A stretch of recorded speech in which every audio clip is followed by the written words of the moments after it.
قرآن کے حسین قصوں میں سے ایک قصہ یوسف و زلیخا ہے. حضرت یوسف علیہ السلام اور زلیخا کا پیار اور عشق. زلیخا کا ان سے عشق.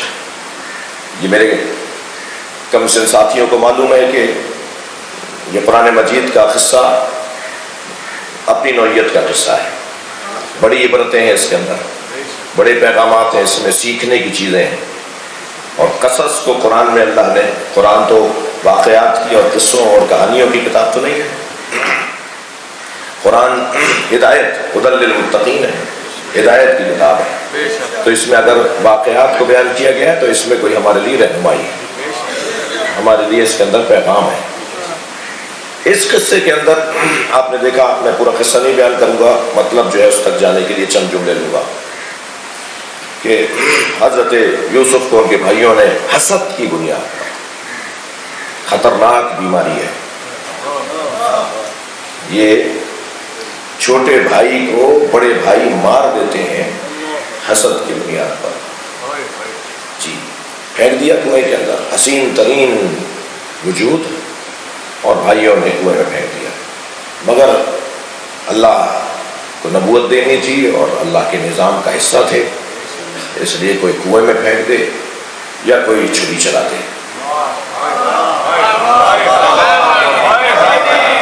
اللہ جانتا ہے کہ کیسے زندہ رکھنا ہے. تو جب کنویں میں, اچھا عجیب داستان ہے, ہر نبی سے اللہ نے اس کے مزاج کے مطابق امتحان لیا ہے. حضرت ابراہیم کے ہاں منت مرادوں کے بعد اسماعیل آئے, اللہ نے کہا اسماعیل کے گلے پہ چھری چلا. یہ مزاج. حضرت یوسف کو پانی سے ہول, حضرت یوسف پانی سے ہولتے تھے, پانی سے ہول ہوتی تھی ان کو, اور بھائیوں نے کنویں میں ڈال دیا. کنویں میں ابھی پنڈلیوں تک گئے تھے. حضرت جبریل امی فرماتے ہیں چند جگہیں جہاں مجھے پہنچنے میں تاخیر ہوئی, ان میں سے ایک جگہ وہ ہے کہ جب یوسف کو کنویں میں ڈالا تو اللہ نے حکم دیا کہ پہنچو, بچاؤ میرے یوسف کو بچاؤ. کہ مجھے اتنی دیر ہوئی تھی کہ ان کے پیر صرف پنڈلیوں تک پانی میں گئے تھے, اور وہاں میں نے آواز لگائی کہ اے یوسف, اگر تمہیں اللہ سے مدد مانگنی ہے تو اپنا ہاتھ پھیلا کے دیکھو, تمہارے ہاتھ میں 5 انگلیوں میں 14 بند ہیں. صلوات پڑھیں ذرا محمد وآلہ محمد.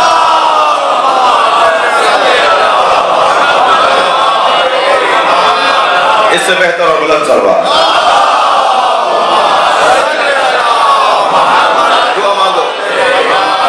دعا مانگو اللہ سے کہ اللہ تمہیں نجات دے.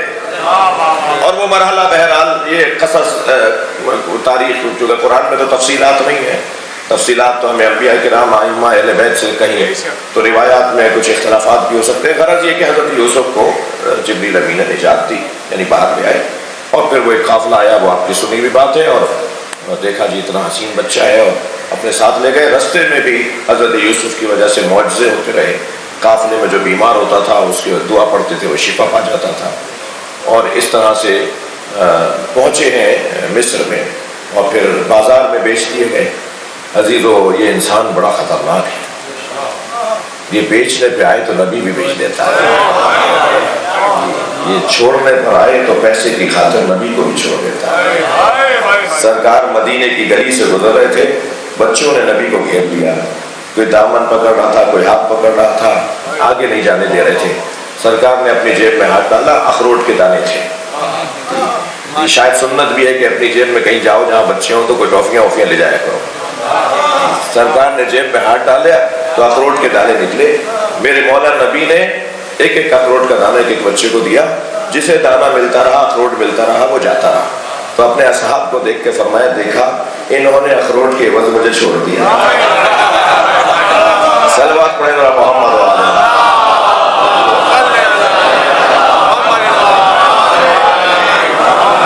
تو یہ تو انسان اتنا خطرناک ہے, یہ کبھی نبی بیچتا ہے, کبھی قرآن بیچتا ہے, کبھی حدیثیں بیچتا ہے. آپ ناراض کیوں ہو رہے ہیں؟ کبھی محراب بیچتا ہے, کبھی ممبر بیچتا ہے, کبھی خود کو بھی بیچ دیتا ہے, اسے پتہ نہیں چلتا کہ بک چکا ہے. یہ اتنا غافل ہے کہ یہ خرید و فروخت میں اسے پتہ بھی نہیں چلتا کہ کیا کیا بیچ ڈالا.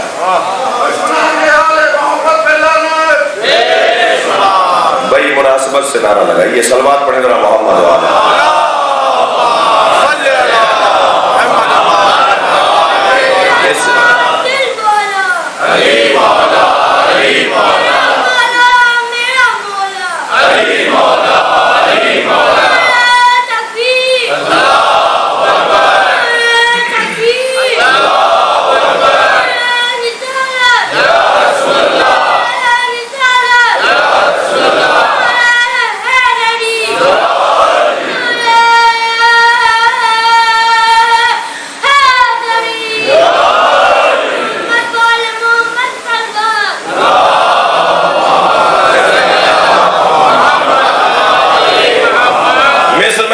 بیچ دیا. بازار سجا ہوا ہے اور خریدنے والا عزیز مصر جتنے پیسے کہے زیادہ سے زیادہ جتنے مانگے گئے اتنے وہ دے کر گھر لے گئے. اور بہرحال انہیں کمسن تھے، انہیں پالا. زلیخا زوجہ ہیں عزیز مصر کی، تو سن و سال میں بہت طویل فاصلہ ہے، بہت لمبا فاصلہ ہے. اور غرض یہ کہ ایک وقت ایسا بھی آیا کہ انہوں نے کچھ ایسے کہ جس پر خواتین کو تعجب ہوا کہ تم یہ کیا باتیں کر رہی ہو، کہا تم خدا کے دیکھ لو. اور پھر وہ ساری داستان جو قرآن مجید میں کہ حسن یوسف کو ثابت کرنے کے لیے ہاتھوں میں چاقو دے دیے اور پھل دے دیا اور کہا کہ جب یوسف اس کمرے میں داخل ہوں، ایک دروازے سے آئے دوسرے سے انہیں جانا تھا، جب داخل ہوں میں آواز دوں گی پھر یہ سیب کاٹ دینا، یہ پھل کاٹ دینا. اور انہوں نے آواز دی اور وہ داخل ہوئے اور انہوں نے چھریاں چلانا شروع کی. تو سیب کٹا یا نہ کٹا مگر انگلیاں کٹنا شروع ہو گئی. اور حضرت یوسف ایک دروازے سے کیونکہ ظاہر ہے ان کے ساتھ تھے، انہوں نے ان کو پالا تھا، ان کا ایک اثر تھا اور ادب احترام بھی تھا، بڑے اور چھوٹے کا ادب بھی تھا. اور پھر جب سب کے ہاتھ زخمی ہوئے تو پوچھا کیا ہوا، کہ ہمیں تو پتہ بھی نہیں چلا، ہم نے اپنی انگلیاں کاٹ لیں. مجھے دو مصرے یاد آ رہے ہیں، جناب فاروق ستار صاحب دیا کر رہا ہوں. یہ صلوات پڑھیں ذرا محمد وعلی.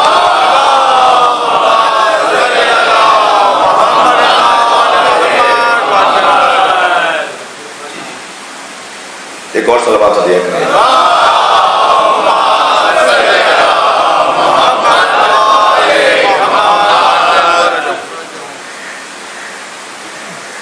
خواتین نے اپنی انگلیاں کاٹ لیں. حسن یوسف پہ کٹی مصر میں انگشت زنا. حسن یوسف پہ کٹی مصر میں انگشت زنا، سر کٹاتے ہیں تیرے نام پہ مردان عرب. صلوات پڑھیں محمد وعلی محمد.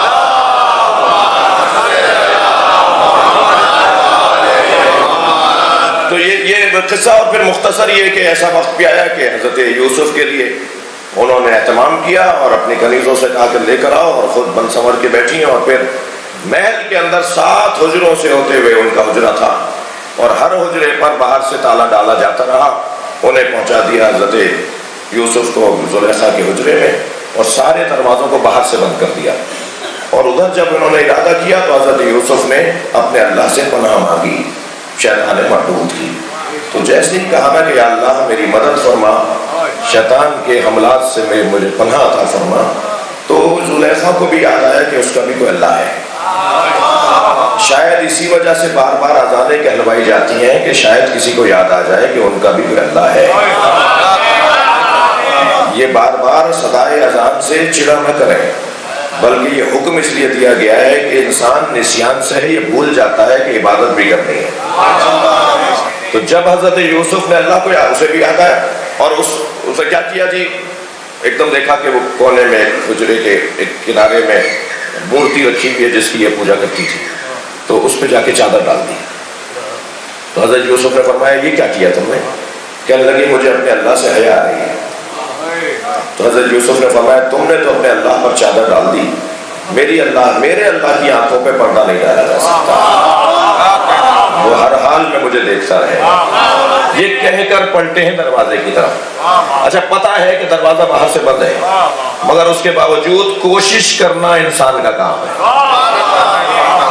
گئے دروازے کی طرف، باہر سے دروازے کا تالا ٹوٹا، ایک دروازہ کھلا، تالا ٹوٹا، پھر آگے بڑھے، یہ پیچھے پیچھے دوڑ رہی ہیں، وہ آگے آگے جا رہے ہیں، پھر دوسرے دروازے کا تالا ٹوٹا، تیسرے کا ٹوٹا، اللہ مدد کر رہا ہے، 7 دروازے ہیں، خانہ کعبہ کے 7 چکر ہیں، صفا و مروہ میں 7 چکر ہیں، میری اور آپ کی زندگی میں 7 دن ہیں۔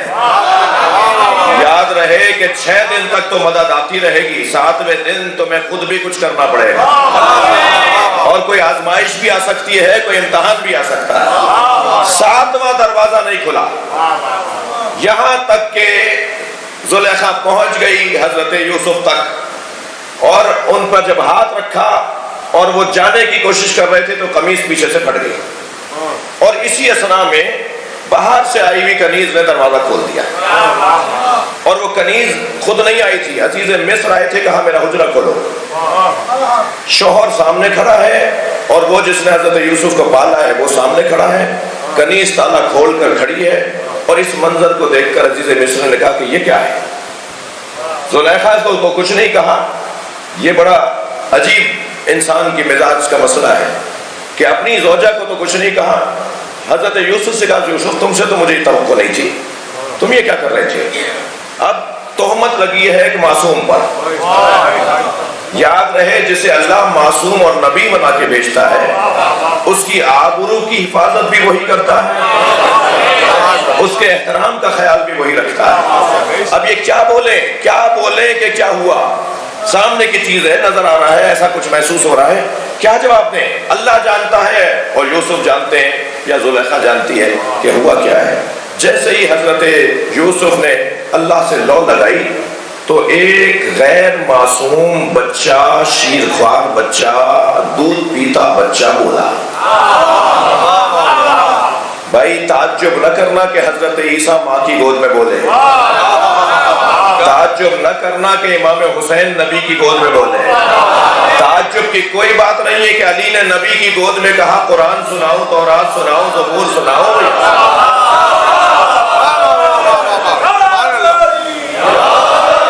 وہ شیرخوار بچہ جو زلیخا کی بہن کا بچہ تھا، یہ ملنے آئی ہوئی تھی اپنی بہن سے، تو فوراً وہ بچہ گویا ہوا، اِنَّا قَمِيصَهُ قَدْ مِنْ قَبْلُ فَصَدَقَتْ، یہ قرآن کے الفاظ ہیں۔ اگر قمیص آگے سے پھٹی ہوئی ہے تو یہ سچ کہہ رہی ہے۔ بچہ بھی دلیل سے بات کر رہا ہے۔ یہ انسان بڑا خطرناک ہے، کہہ دے گا یہ تو موجود نہیں تھا، گواہی کیسے دے گا؟ تو بچے نے یہ گواہی نہیں دی کہ میں نے دیکھا ہے، ایسا نہیں ہوا۔ بچے نے دلیل بات سے بات کی، قرینے سے بات کی۔ اگر قمیص آگے سے پھٹی ہوئی ہے تو یہ سچ کہہ رہی ہے، اور اگر قمیص پیچھے سے پھٹی ہوئی ہے تو یوسف سچا ہے، یہ غلط کہہ رہے ہیں۔ ایسی کھلی دلیل، صلوات پڑھنا محمد۔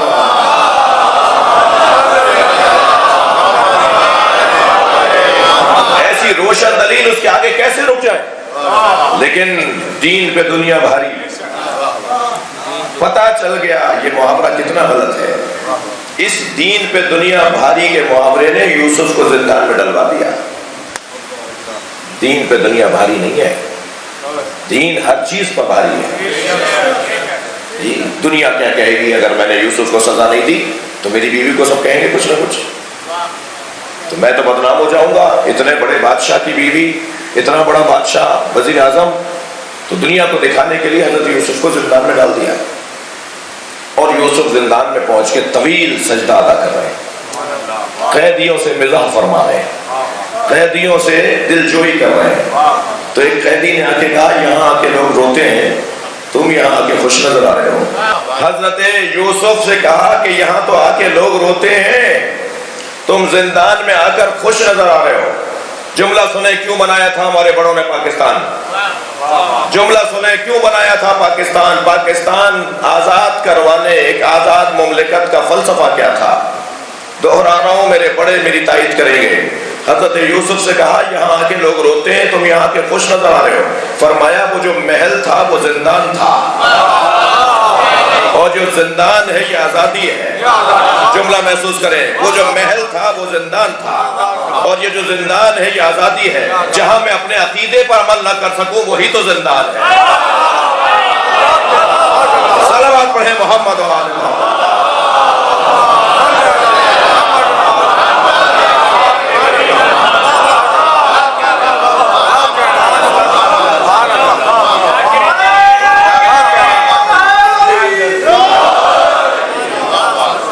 ایک دو سال نہیں رہے زندان میں، سال ہائے سال زندان میں رہے، بلکہ قیدیوں کو آزادی دلوانے زندان گئے تھے۔ کتنے ہی قیدی ہیں جنہیں زندان سے آزادی ملتی رہی، اور بالآخر دو قیدیوں کو تو ان کے خواب کی تعبیر بتائی، اور وہ خواب جب پورے ہوئے اور پھر جب بادشاہ مصر نے خواب دیکھا اور تعبیر قرین قیاس اور قرین عقل کوئی بتا نہیں پایا، تو انہی دو قیدیوں نے جو آزاد ہو کر بادشاہ مصر کے نوکروں میں سے تھے، دربار کے نوکروں میں سے تھے، انہیں یاد آیا کہ بھئی ہمیں بھی تو کسی نے زندان میں تعبیر خواب بتائی تھی، اور جیسی بتائی تھی ایسے ہی ہوا۔ تو انہوں نے کہا حضور آپ کے خواب کی تعبیر کوئی نہیں بتا رہا، ایک زندان میں قیدی ہے جو خواب کی تعبیر بتاتا ہے، اور جو بتاتا ہے وہ سچ بتاتا ہے۔ کہا وہ کون ہے؟ کہا وہ ایسا ہے۔ جب انہیں یاد آنا شروع تو انہیں بتایا تو وہ بہت بڑا عبادت گزار ہے، بہت بڑا انسان ہے۔ کہا ہمارے قید خانے میں کیوں ہے؟ کہا قصہ یہ ہوا تھا کئی سال پہلے آپ بادشاہ نہیں تھے، آپ کے ابا بادشاہ تھے، اس وقت میں عزیز مصر کی زوجہ میں اور ان میں ایک مسئلہ ہوا تھا، اس کی بنیاد پر عزیز مصر نے انہیں زندان میں ڈلوا دیا تھا۔ انہوں نے بلوا لیا حضرت یوسف کو، کہا بلا کے لے آؤ۔ تو حضرت یوسف نے فرمایا مجھے آزادی نہیں چاہیے۔ کہا جی آزادی کیوں نہیں چاہیے؟ کہا پہلے میرا فیصلہ کیا جائے، ایسے نہیں جب چاہا ڈلوا دیا جب چاہا چھوڑوا دیا۔ صلوات پڑھ لیں محمد و آل محمد۔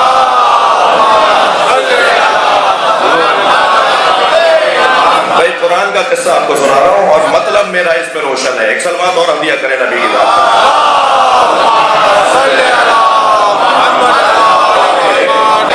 میں نے مختصر کیا اور حضرت یوسف بہرحال آزاد ہو گئے، اور آزادی کے بعد حضرت یوسف کو عزیز مصر وہی درجہ جس پہ پھر اس کا انتقال ہوا، اور اس کا انتقال ہو گیا، اور پھر آخر زلیخا تنہا رہ گئی، اور زلیخا کو لوگ لوٹ لوٹ کے لے جاتے رہے، اور بہت کچھ اس کے ساتھ اسی کے نوکروں نے اس کو فریب زدہ کیا، اور بالآخر ایک ہی صبح شام ذکر، ایک ہی فکر، ایک ہی نظر، ایک ہی دید، اور وہ یوسف یوسف یوسف، اور یہاں تک کہ آنکھوں کا نور چلا گیا، ضعیفی داری ہو گئی، پہچاننے میں نہیں آتی۔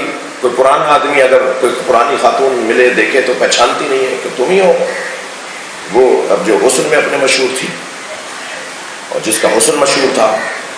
بالآخر حضرت یوسف کے عشق میں زندگی تمام ہونے کو ہے، یہاں تک کہ شاید ایسا محسوس ہو رہا ہے، تاریخ کہتی ہے کہ صبح مرے یا شام مرے، اس حد تک لاغر و ناتوان ہو چکی ہے۔ معلوم ہوا کہ ہمارے محلے سے گزر ہے یوسف کا، اور یوسف عزیز مصر ہے، یعنی جس عزیز مصر نے خریدا تھا اس پوسٹ پر ہے، وزیر اعظم ہے، یوسف عزیز مصر ہے، اور گزر ہو رہا ہے ان کا ہمارے محلے سے، وزٹ پر ہیں، دورے پر ہیں، ان کے ساتھ فوجیوں اور سپاہیوں کے دستے ہوں گے، ایک شان سے ان کا دورہ ہوگا۔ مجمع ایک نگاہ دیکھنے کے لیے روڈ کے رستے کے اطراف میں جمع ہے، جہاں سے گزر رہے ہیں دائیں بائیں مجمع لگا ہوا ہے دیدار کرنے کے لیے، دیکھنے کے لیے۔ تو کسی کو آواز دے کر کہا مجھے اس جگہ تک لے جاؤ جہاں سے یوسف کا گزر ہے، تو کوئی سہارا دینے کو بھی تیار نہیں تھا، یہ حالت ہو چکی تھی۔ چند لوگوں نے، کسی نے یہاں تک پہنچا دیا، کسی نے بالآخر وہاں کر کھڑی ہو گئی، مجمع میں کھڑی ہے۔ حضرت یوسف کا جب گزر ہوا تو آواز دی، ان کا گھر کا نام، گھریلو نام ان کا پکارا، تو حضرت یوسف کے ایک مرتبہ متوجہ ہوئے کہ یہ نام تو میرے یا بڑے میرے والد جانتے ہیں، یا میری ماں جانتی ہیں، میرے بھائی جانتے ہیں جو کنعان میں ہیں، یہاں ہے ہی نہیں، اور یہ کون ہے جس نے میرا نام پکارا ہے؟ تو اس جانب دیکھا تو سمجھ یعنی متوجہ نہیں ہوئے، اور پھر کچھ آگے بڑھے، پھر آواز لگائی تو فرشتے نے آواز دی، یوسف رک جاؤ، تمہاری چاہنے والی جسے اللہ چاہتا ہے، نبیوں سے محنت، نبیوں سے محبتیں فضول نہیں جاتی۔ توجہ چاہوں گا، ایک مرتبہ حضرت یوسف نے اپنی سواری روک لی اور اس جانب دیکھنے لگے تو دیکھا کہ ایک خاتون ہے جو گرتی پڑتی آگے آ رہی، قریب آ کے کھڑی ہو گئی تو حضرت یوسف سے کہنے لگی مجھے پہچانو، تھک تو نہیں رہا؟ آپ سے پوچھ رہا ہوں۔ کہنے لگی مجھے پہچانو؟ تو حضرت یوسف نے فرمایا یہ تمہاری آرزو اچھی نہیں ہے، بتاؤ کہ تم کون ہو؟ تو کہا کہ میں زلیخا ہوں۔ تو اب حضرت بحار الانوار کی روایت اور روایت بیان کر رہے ہیں مولا علی، صلوات پڑھیں ذرا محمد۔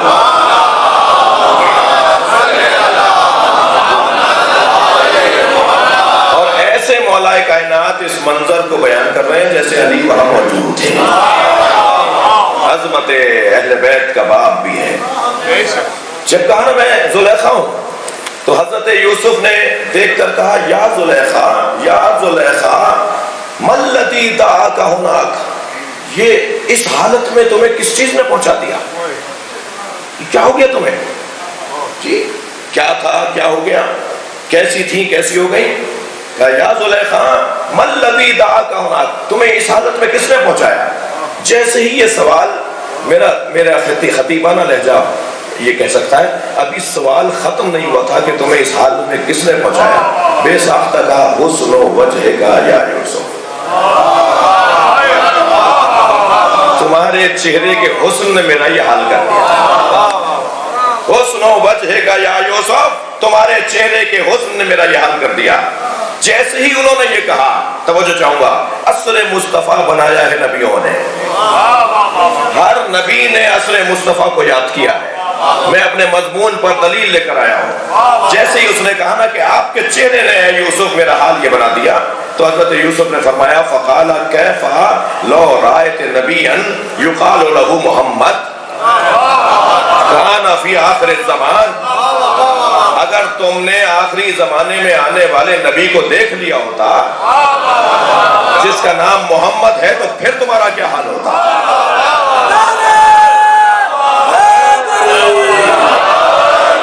اگر تم نے آخری زمانے میں آنے والے نبی کو دیکھ لیا ہوتا جس کو محمد کہا جاتا ہے تو تمہارا کیا حال ہوتا؟ اب تین صفتیں حضرت یوسف نبی مکرم کے جمال کی بیان کر رہے ہیں۔ فرمانے یکونو فی آخر زمان کانا احسن منی وجہن، جان لو کہ ان کا چہرہ مجھ سے کہیں زیادہ حسین ہے۔ جو نبی کو سن یکم عام الفیل میں ڈھونڈتے ہیں، جو نبی کو ولادت اور آنے کے بعد نبی مانتے ہیں، ان سے مخاطب ہوں۔ حضرت یوسف فرماتے کانا احسن منی وجہن، وہ حسن میں مجھ سے کہیں زیادہ حسین ہے۔ احسن منی خلقن، ان کا اخلاق مجھ سے کہیں زیادہ بلند ہے۔ اس کے بعد والا جملہ سنیں، وَأَسْمَهُ مِنِّي كَفًا، اور سخاوت میں مجھ سے کہیں زیادہ آگے۔